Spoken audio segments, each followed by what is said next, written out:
ایک چھوٹے سے گاؤں میں ایک مدرسہ تھا جس میں ایک مولوی صاحب جو بچوں پر بہت زیادہ سختی کرتے تھے پڑھایا کرتے تھے۔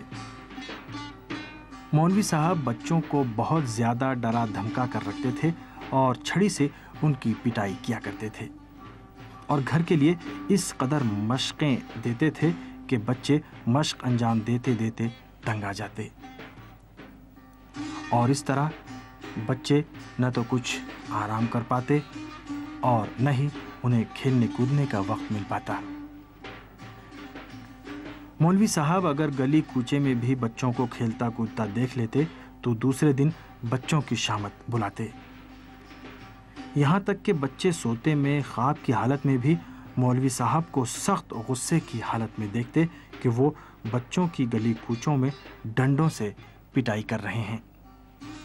ہر روز صبح مدرسے کے راستے میں بچے دل ہی دل میں دعا کرتے تھے کہ کاش مولوی صاحب آج بیمار ہوں تو کچھ دنوں کے لیے اسکول میں چھٹی ہو جائے اور انہیں دل کھول کر کھیلنے کودنے کا موقع مل جائے۔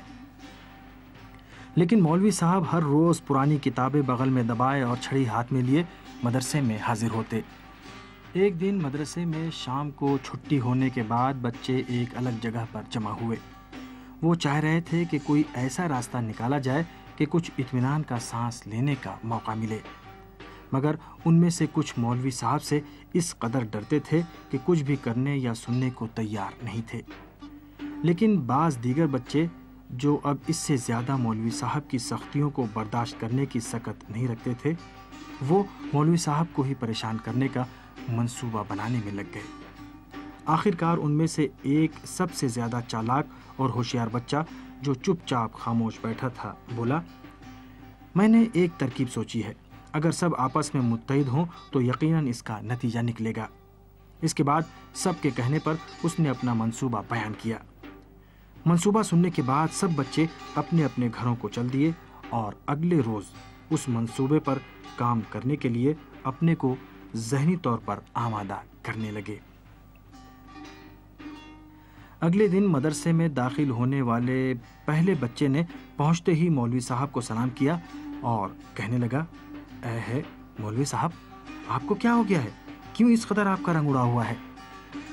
مولوی صاحب نے منہ بنا کر گرجتے ہوئے جواب دیا، جاؤ اپنی جگہ پر جا کر بیٹھو، جو کچھ تمہارے ذہن میں ہے اسے زبان پر مت لاؤ، میری طبیعت بالکل ٹھیک ہے۔ اتنے میں دوسرا بچہ کلاس میں داخل ہوا، اس نے بھی مولوی صاحب کو دیکھتے ہی کہا، مولوی صاحب یہ آپ کو کیا ہو گیا ہے؟ کیا آپ کو بخار ہے؟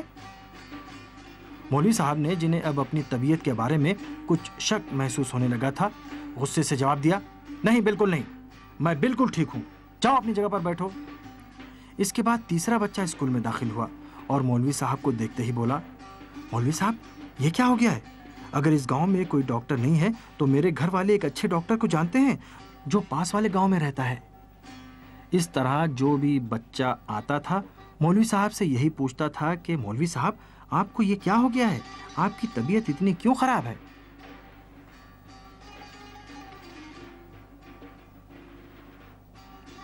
اب مولوی صاحب کا شک رفتہ رفتہ یقین میں بدل گیا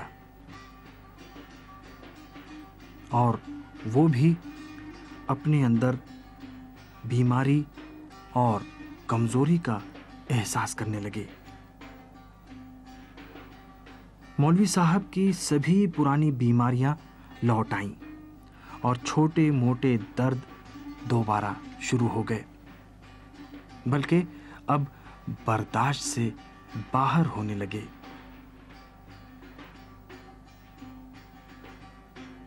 تھوڑی دیر کے بعد مولوی صاحب نے غیر معینہ مدت کے لیے مدرسے میں چھٹی کا اعلان کر دیا۔ مولوی صاحب جلدی سے گھر گئے، بیوی کو آواز دی، بیگم دیکھو میں سخت بیمار ہوں، میرا رنگ پھیکا پڑ گیا ہے اور مجھے سخت بخار بھی ہے، آخر تم نے بھی مجھے کچھ نہیں بتایا، تم تو صرف میرا ظاہر دیکھتی ہو کہ ٹھیک ٹھاک ہوں بس۔ بیوی بیچاری نے غور سے شوہر کو دیکھا مگر اسے بیماری کی کوئی علامت یا آثار نظر نہیں آئے۔ وہ کہنے لگی، آج صبح تو آپ بالکل ٹھیک ٹھاک تھے، اب اچانک آپ کو کیا ہو گیا ہے؟ مولوی صاحب نے کہا، دیکھتی نہیں ہو مجھے کتنا شدید بخار ہے، میرے شاگردوں کو تم سے زیادہ میرا خیال رہتا ہے۔ بیوی بیچاری جسے شوہر کی بات کے آگے کچھ بھی کہنے کی جرأت نہ ہوتی، اسے بھی یقین ہو گیا کہ اس کا شوہر بیمار ہے۔ اس طرح مولوی صاحب بستر علالت پر پڑ گئے۔ دوسری طرف بچے خوش خوش گلی کوچوں میں کھیل و تفریح میں سرگرم تھے۔